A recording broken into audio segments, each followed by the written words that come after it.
ये देवघर पहुंचे हैं मुख्य निर्वाचन आयुक्त ज्ञानेश कुमार। तो आपको बता दें कि ज्ञानेश कुमार सीधे बाबा बैद्यनाथ मंदिर सपरिवार पहुंचे और पूजा अर्चना करने के लिए वहां पर वो पहुंचे। तस्वीरें भी टीवी स्क्रीन पर आपको दिखा रहे हैं। इसी बीच मंदिर में कड़े सुरक्षा के इंतजाम भी किए गए थे। उन्हें देवघर प्रशासनिक भवन के अपर संकल्प कराया गया और इसके बाद बाबा बैद्यनाथ मंदिर में गर्भगृह में पहुंच करके उन्होंने रीति रिवाज से बाबा भोलेनाथ की पूजा अर्चना भी की। तो ये देखिए, ज्ञानेश कुमार अपने पूरे परिवार के साथ बाबा बैद्यनाथ पहुंचे हैं। वहां पर उन्होंने पूजा अर्चना की। मुख्य निर्वाचन आयुक्त ने बाबा बैद्यनाथ मंदिर में पूजा अर्चना की और देश की मंगल कामना भी की है।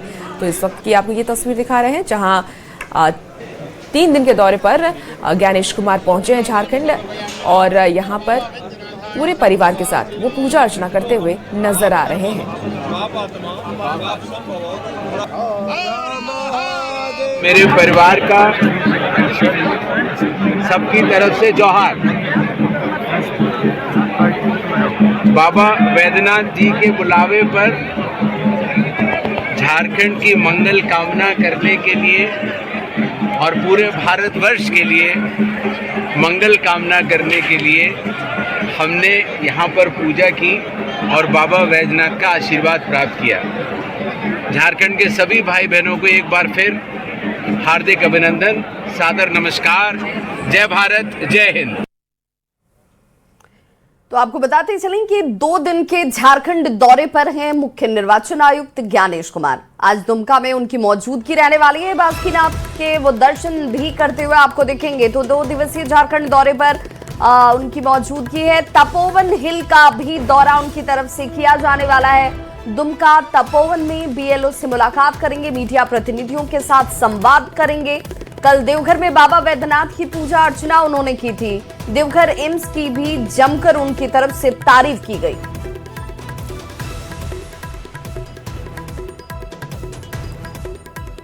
और देवघर पहुंचे मुख्य निर्वाचन आयुक्त ज्ञानेश कुमार एम्स पहुंचे। उन्होंने एम्स का निरीक्षण किया और यहां की संरचना देख करके वो काफी खुश हुए। उन्होंने खुशी जताई भी। उन्होंने एम्स के डॉक्टर और मेडिकल स्टाफ के साथ बैठक भी की और उम्मीद ये जताई है कि देवघर का एम्स लोगों को अच्छी चिकित्सा व्यवस्था प्रदान करेगा। उन्होंने यहाँ मरीजों को विश्व स्तरीय इलाज की उम्मीद भी जताई है। तो ये तस्वीरें भी आपको दिखा रहे हैं। ज्ञानेश कुमार पहुंचे हैं और उन्होंने डॉक्टरों से मुलाकात की। इतने बढ़िया all India institute of medical sciences की संरचना को देखकर और डायरेक्टर साहब के साथ और यहाँ के डॉक्टर्स और मेडिकल प्रोफेशन के सभी लोगों के साथ वार्ता भी की और यहाँ की फैसिलिटीज को देखा। बहुत ही गर्व की अनुभूति हो रही है। खबर लोहरदगा से, जहां एक बड़ा रेल हादसा होने से बाल बच गया। लोहरदगा रेलवे स्टेशन के पास कोयल नदी रेलवे ब्रिज पर रेलवे पुल का एक पिलर क्षतिग्रस्त हो गया था। इसकी जानकारी मिलने पर रेलवे में हड़कंप मच गया। रांची लोहरदगा मेमो ट्रेन को कोयल नदी पुल से ऊपर ही रोक दिया गया, जिससे हादसा होने से बच गया। रेलवे कर्मी और इंजीनियर की टीम क्षतिग्रस्त पिलर को ठीक करने में फिलहाल जुटी हुई और तस्वीरें आपके सामने हैं, जिसका एक पिलर ध्वस्त था और वक्त रहते इसकी जानकारी रेलवे को मिली और ट्रेन को, जो मेमो ट्रेन इस पुल से होकर गुजरने वाली थी, उसे इस पुल से पहले ही रोक दिया गया। 7 जनवरी तक लोहरदगा स्टेशन से ट्रेनों का परिचालन नहीं किया जाएगा जब तक इस पिलर की मरम्मती नहीं कर दी जाती है। ट्रेन चल रही थी तो अचानक रुकी। आधा घंटा हुआ, अभी 1 घंटा भी हो गया, अभी 2 घंटा होने जा रहा है। उसके बाद हम लोग ट्रेन से नीचे उतरे, फिर इधर आके पूछे तो वो लोग बोले कि इधर कुछ डैमेज हो गया है, रेल पटरी में क्रैक हो गया है। उसके बाद हम लोग नीचे उतरे, अभी समझ में नहीं आ रहा है कि कहाँ जाएं। अभी ऑटो आई है, अभी बैठ के जाएंगे। मुझे दिल्ली जाना था आज और ट्रेन कैंसिल होने से क्या है कि दिक्कत हो रही है। छोटा बच्चा है तो मैंने अपने सुविधा अनुसार लोहरदगा से लिया था। कैंसिल होते मुझे टिकट कैंसिल कराना पड़ रहा है। कैसे करेंगे अब? क्या विकल्प दिखाई दे रहा है आपको? अभी तो कोई विकल्प दिखाई नहीं दे रहा है।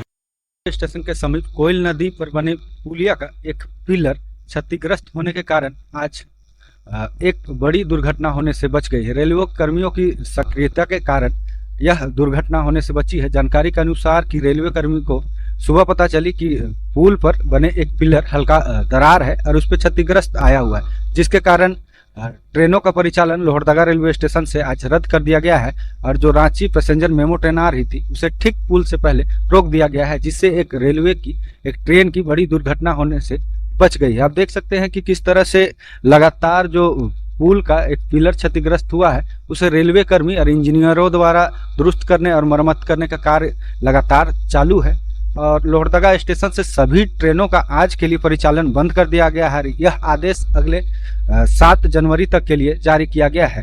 हालांकि जो पैसेंजर ट्रेन है वो नगजुआ स्टेशन से रांची के लिए रवाना होगी और रांची स्टेशन से नगजुआ के लिए आ पाएंगे। अब देखना होगा कि कब तक यह पुल का पिलर को मरम्मत किया जाता है और इस पर पहले की तरह सामान्य ट्रेनों का परिचालन किया जाता है। आकाश साहू, न्यूज 18 लोहरदगा। खबर अब समस्तीपुर से है, जहां जीआरपी ने एक फर्जी टीटी को गिरफ्तार किया है। फर्जी टीटी ट्रेनों में यात्रियों से अवैध वसूली कर रहा था, जिसे असली टीटी ने टिकट जांच के दौरान पकड़ लिया। वहीं यात्रियों की शिकायत पर आरोपी को हिरासत में भी लिया गया। पूछताछ में आरोपी ने अपना अपराध भी कबूल लिया है। आरोपी को जेल भेजने की तैयारी भी जारी है। तो देखिए, ये 2 तस्वीर आपको दिखा रहे हैं। समस्तीपुर से खबर सामने आ रही है, जहां जीआरपी ने एक फर्जी टीटी को गिरफ्तार किया है। फर्जी टीटी वहां पर यात्रियों से अवैध तरीके से वसूली कर रहा था और वसूली करते हुए उसे पकड़ लिया गया। जो असली टीटी जब टिकट जांच करने के लिए पहुंचा तभी उसने पकड़ा। अब उसे हिरासत में ले लिया गया है। पूछताछ में आरोपी ने अपना गुनाह भी कबूल कर लिया है। अब आरोपी को जेल भेजने की तैयारी है।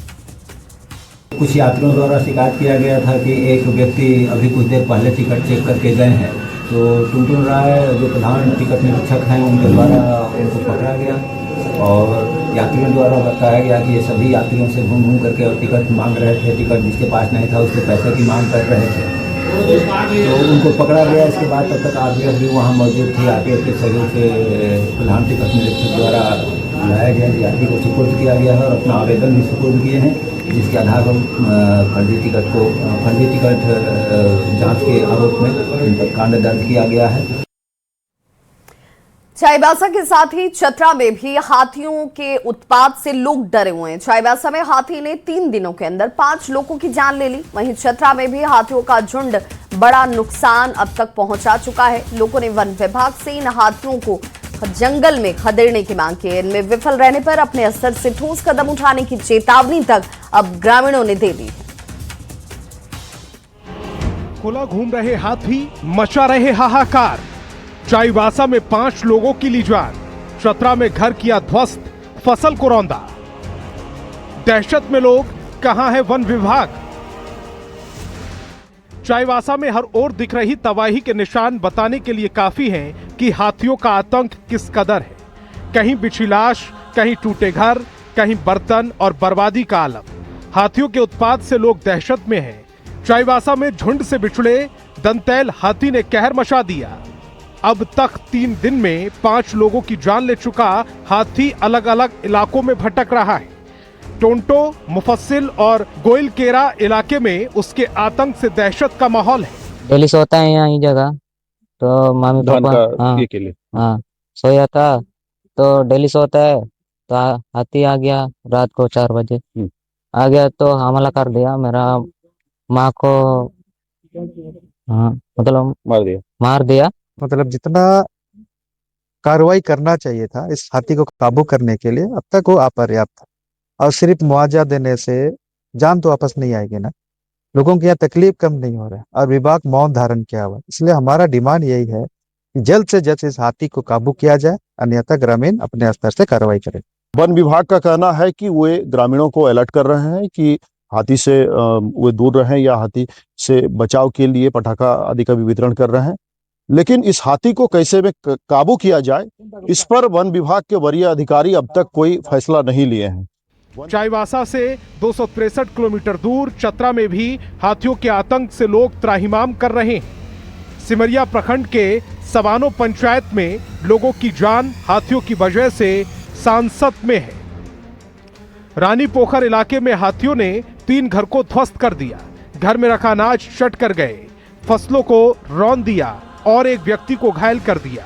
लोगों ने किसी तरह हाथी को पटाखा फोड़कर और मशाल जलाकर जंगल की ओर खदेड़ा, लेकिन हाथी जान माल का नुकसान पहुंचा चुके थे।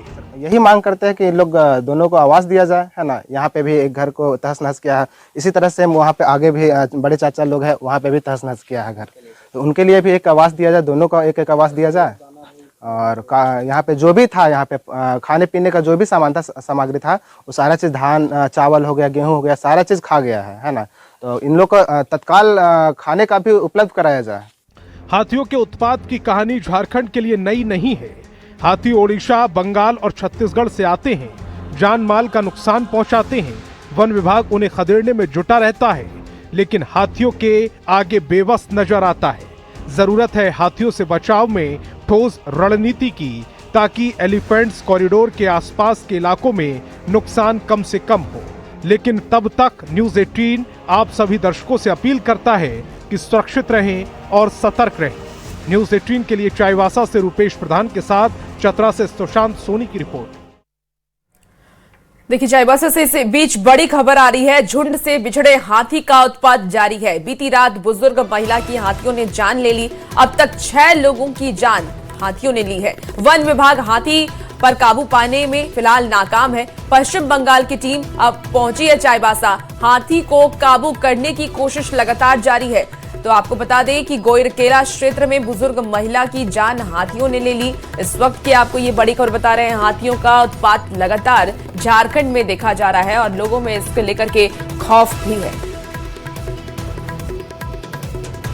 तो चाईबासा में हाथियों के इस हमले से ग्रामीणों में दहशत का माहौल है। हाथी को काबू करने के लिए पश्चिम बंगाल से स्पेशल टीम को बुलाया गया है, जो हाथी को काबू में करने का काम आज से शुरू करेगी। फिलहाल वनकर्मी क्षेत्र में घूम घूमकर माइकिंग के जरिए ग्रामीणों को सतर्क रहने की बात कह रहे हैं। लोगों को रात के समय खलिहान में न जाने, न सोने और सतर्क रहने की अपील इस वक्त वन विभाग की तरफ से की जा रही है और इंतजार किया जा रहा है पश्चिम बंगाल से आने वाली टीम का, जिसके बाद ये उम्मीद की जा रही है कि संभवतः इन हाथियों के झुंड को रिहायशी इलाके से जंगल की तरफ पहुंचाया जा सके।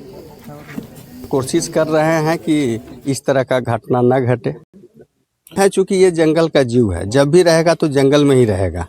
यदि स्टाफ भी है तो इसको भगाएगा तो एक जंगल से दूसरे जंगल जाएगा। हम लोग तो अलर्ट कर रहे हैं। अब चूंकि ये हर जगह कैजुअलिटी दे रहा है, इस पर ऊपर पदाधिकारी को सूचना दिए हैं कि इस पर विचार किया जाए। और इस एरिया में ऐसे होते जा रहे हैं, तो इसमें विभाग सोचना चाहिए कि हर एरिया में अपना जो भी है पटाखा या टॉर्च हुआ और दिन और गांव में भी होगा। आज जैसे हम लोग का गांव में भी घुसा था, तो और बेड़ादुई में भी घुसा करता है और बुर्दुई में भी घुसा। कुछ अभी तक तो ये नुकसान नहीं पहुंचा है। हाँ, गया था उधर, तो आदमी लोग 3 तो नहीं 4-5 बजे जैसे भाग गया है। देखिए, दुबई में होने वाले गल्फ फूड फेस्टिवल में बिहार के जीआई टैग वाली चीजों की धमक होगी, जिसमें नालंदा के सिलाव का खाजा भी शामिल है।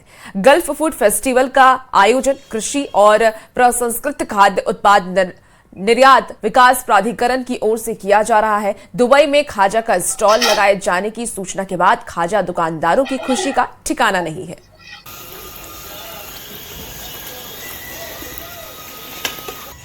26 जनवरी से 30 जनवरी तक दुबई में होने वाले गल्फ फूड फेस्टिवल में नालंदा की खाजा को जो भी शामिल किया गया है, और इस बार जो है नालंदा की खाजा जो है कि इस बार दुबई में भी धमाल मचाएगी, क्योंकि इसके पहले जो है पूरे दुनिया में जो है नालंदा के सिलाव का खाजा जो है अपनी पहचान बना चुकी है। लेकिन इस बार गल्फ फूड फेस्टिवल में जो है यहाँ की खाजा का मांग हुआ है।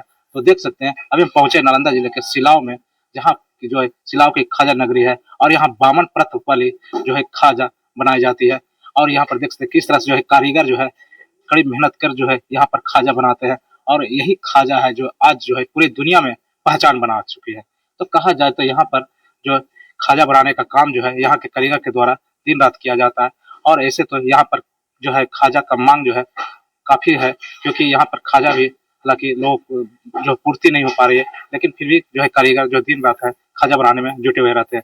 यहाँ के जो दुकानदार है उनसे जानेंगे कि इस बार जो है वो इनका खाजा का मांग जो है कहाँ हुआ है और किस मामले को लेकर हुआ है। ये बताया जाए कि दुबई में जो है इस बार खाजा की मांग हुआ है, खास करके फूड फेस्टिवल का वहाँ आयोजन होने जा रहा है 26 से 30 तक। क्या कहना चाहते हैं? फूड फेस्टिवल का इस बार हुआ है, 4 पैकेट का डिमांड किया है, 4 से 5 पैकेट आप इसको बना के दुबई भेजा कीजिए। तो हम घी का गुड़ का बना के और मेंशन किए हैं कि 15 तक खजा दुबई पहुंच जाना चाहिए, 15 तक खजा दुबई पहुंच जाएगा। इसके पहले भी पूरी दुनिया में जो है आपका खाजा जो धमाल मचा चुका है, लेकिन अब जो दुबई में भी इसका मांग हुआ है, खास करके गल्फ फूड फेस्टिवल में हम चाह रहे हैं कि इसको वहाँ जाके सब लोग खाएं और सब खा के मतलब तारीफ करें। और भी नया नया फ्लेवर निकाल दिए हम, गुड़ का खाजा, चॉकलेट खाजा, मैंगो खाजा, सब फ्लेवर निकाल दिए हैं। धीरे धीरे काफी ग्राहक लोग का बहुत मन पसंद बन गया है मेरा खाजा का। तो यहाँ से किस चीज का खाजा मांग किया गया, क्योंकि चीनी आपके यहाँ तो चीनी और गुड़ और चॉकलेट का भी है, तो किस खाजा अभी तो ज्यादा डिमांड अपना मन से दे रहे हैं, गुड़ वाला और चीनी वाला दोनों खाजा हम भिजवा रहे हैं। जो यहाँ के खाजा का लगातार जो मांग पूरी दुनिया में हो रही है, वो अपने आप में गौरव महसूस करते हैं। नालंदा से माघ मेला क्षेत्र में आज से प्रयागराज पंचकोशी परिक्रमा शुरू होने वाली है और पंच दशनाम जूना अखाड़ा और अखिल भारतीय अखाड़ा परिषद इस पंचकोशी परिक्रमा का आयोजन करा रहा है। पंचकोशी परिक्रमा का शुभारंभ आज सुबह 11 बजे संगम स्नान के साथ होगा, जिसके बाद अक्षयवट, लेटे हुए हनुमान जी, दत्तात्रेय मंदिर, सरस्वती कूप, रामघाट, मौजीगिरी समाधि, सिद्धपीठ मां ललिता देवी, मां कल्याणी देवी और वनखंडी महादेव जैसे प्रमुख स्थलों के दर्शन किए जाएंगे। प्रयागराज पंचकोशी परिक्रमा 9 जनवरी तक चलेगी।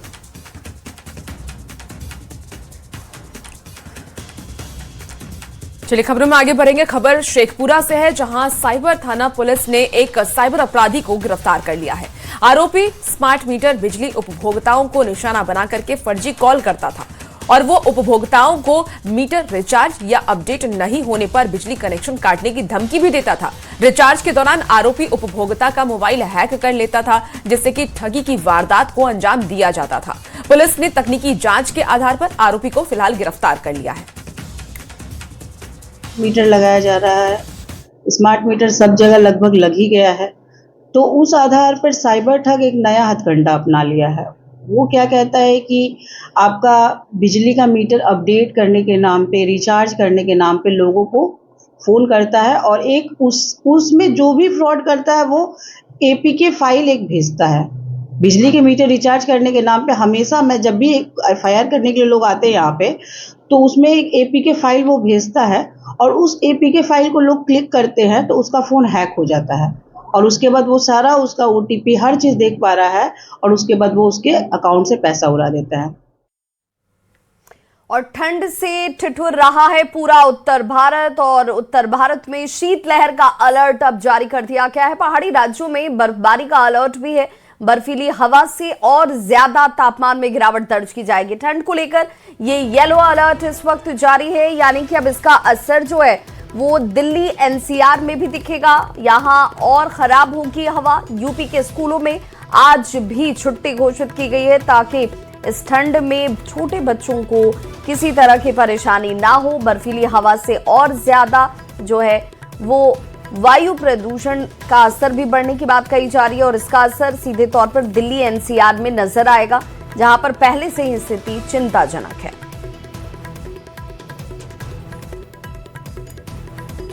तो पूरे उत्तर भारत में शीतलहर का अलर्ट है। ठंड से पूरा उत्तर भारत इस वक्त ठिठुरता हुआ और पहाड़ी राज्यों में बर्फबारी संभव बताई जा रही है और इस वजह से ठंड कनकनी में इजाफा होगा, तापमान गिरावट दिखेगी और इसे लेकर अब लोगों को सावधानी और सचेत रहने की जरूरत है। देखिए, पूरे बिहार में शीतलहर का कहर देखा जा रहा है। लगातार ठंड बढ़ता जा रहा है और पूर्वी चंपारण में तापमान में लगातार गिरावट भी दर्ज की जा रही है, जिससे कि आम जनजीवन प्रभावित हो गया है। ठंडी पछुआ हवाओं ने लोगों की परेशानियां बढ़ा दी है। हालात को देखते हुए जिला प्रशासन ने स्कूल और कॉलेजों को 7 जनवरी तक बंद रखने का आदेश भी दिया है। मोतिहारी के कई चौक चौराहों पर अलाव की व्यवस्था नहीं है और इसलिए लोग ज्यादा परेशान हैं। देखिए, इस बीच दुकानदार और स्थानीय खुद ही आग जला करके सेकने को मजबूर हैं। तो फिलहाल बिहार में ठंड और ज्यादा बढ़ती हुई नजर आएगी, क्योंकि मौसम विभाग ने कहा है कि ठंड अभी और बढ़ेगी। तापमान में गिरावट दर्ज की गई है, लेकिन इसे मद्देनजर रखते हुए स्कूल कॉलेजों को फिलहाल बंद कर दिया गया। बिहार शीतलहर के चपेट में है और पूर्वी चंपारण में भी लगातार तापमान में गिरावट दर्ज हो रही है। वैसी स्थिति में तमाम जो लोग हैं वो अलाव के सहारे ठंड से बचने का जुगाड़ जो है वो खोज रहे हैं। और वैसे स्थिति में देखिए ये तस्वीर जो है मोतिहारी की तस्वीर है। मोतिहारी में भी ठंड लगातार बढ़ रहा है और मौसम विभाग ने भी अनुमान लगाया है कि अगले 2-3 दिनों तक और ठंड का असर दिखेगा। वैसी स्थिति में खुद का अलाव का व्यवस्था ही लोग किया होता है कि अलाव जो है वो चाची अपने से व्यवस्था कर ले बानी की हम लोग अपना से अब लकड़ी कीन के बउआ जब आज ठंडी में हम लोग हालत खराब हो गई। गरीब कौन सा जो करता है लोग कोई तो लकड़ी अपने से व्यवस्था अपना से कीन के लिए आगे तब पता नहीं से हम ठंड तो बड़ी बढ़ गई बा। हाँ ठंडा बढ़ गया है बाबू। चाचा ठंड तो बहुत बढ़ गई, बहुत बढ़ गया है सर। तब कैसे बड़ा मैंने दिक्कत हो तो बहुत दिक्कत हो रहा है। तब यहाँ पर लगा के ठेला बेच रहे हैं हम लोग और ठंडी में कोई व्यवस्था नहीं है। तो अलाव का व्यवस्था कुछ नहीं, कोई नहीं है। नगर निगम जिला प्रशासन अलाव का व्यवस्था नहीं कहाँ दे रहे हैं। तो अपने से ही लोग कहाँ से व्यवस्था अपने से व्यवस्था की अरे तुम ठंडा नहीं लग ठंडा लग रहा है। 20 रुपए किलो लकड़ी है, कीन के लिए आते हैं लोग जानपुर से। क्या करिएगा, गरीब का कोई कुछ नहीं है। अलाव का व्यवस्था कुछ भी नहीं है। नगर निगम का ऑफिस है सामने, यहाँ ऑफिस सामने भी है, कुछ भी इसका कोई भी गुंजाइश नहीं। देखिए खुद के अलाव की व्यवस्था इन लोगों ने किया है और नगर निगम भले ही दावे जरूर कर रहा है कि जगह जगह पर अलाव की व्यवस्था नगर निगम के द्वारा की जा रही है, लेकिन महज खानापूर्ति दिख रही है। और वैसी स्थिति में लोग जो हैं वो खुद से अलाव की व्यवस्था कर ठंड से बचने में लगे हैं। उनिश कुमार, न्यूज़ 18 मोतिहारी। तो सिवान में कड़ाके की ठंड और शीतलहर से लोग बेहद परेशान हैं। तापमान लगातार लुढ़क रहा है, खासकर सुबह और शाम में पारा 4 से 5 डिग्री तक पहुंच जा रहा है। ठंड से लोगों का जनजीवन अस्त व्यस्त हो चुका है।